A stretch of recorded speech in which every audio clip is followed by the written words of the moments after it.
रखडलेल्या पीक विम्यासाठी शेतकरी नेते रविकांत तुपकर यांनी बुलढाणा जिल्हा कृषी अधिकाऱ्यांच्या दालनात मुक्काम आंदोलनाला सुरुवात केली आहे। तुपकरांनी मुक्कामासाठी चक्क गादी आणि बॅग सोबत आणली। पीक विम्याची रक्कम व्याजासह शेतकऱ्यांना देण्याची आणि पीक विमा कंपनीवर गुन्हे दाखल करण्याची त्यांनी मागणी केली आहे।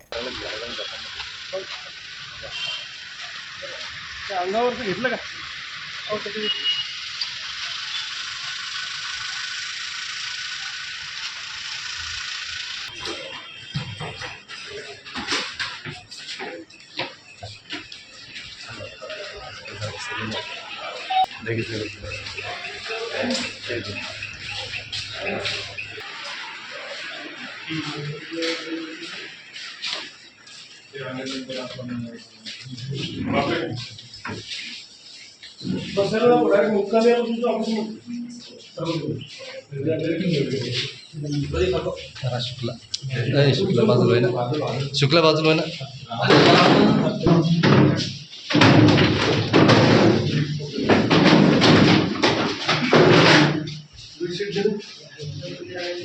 ठीक आहे बस तुम्ही बसत चालू इथं, मी मुक्कामच करणार आहे।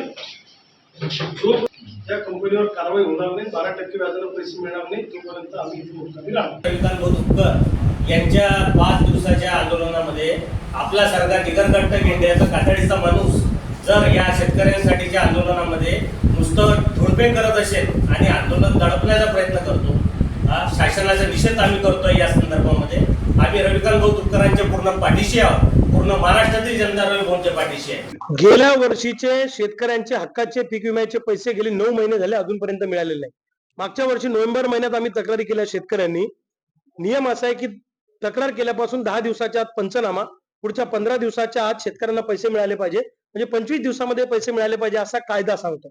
आणि जर 25 दिवसात पैसे शेतकऱ्यांना मिळाले नाही तर त्या कंपनीवर 12% व्याजदरानं रक्कम शेतकऱ्यांना कंपनीने दिली पाहिजे आणि त्या कंपनीला ब्लॅकलिस्टेड करा, त्या कंपनीवर कारवाई करा, असा नियम आहे।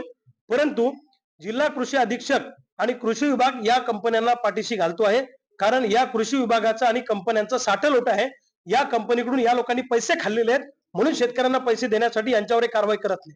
पंचनामे करताना कृषी सहायकाच्या सह्या नाही, शेतकऱ्यांच्या सह्या नाही।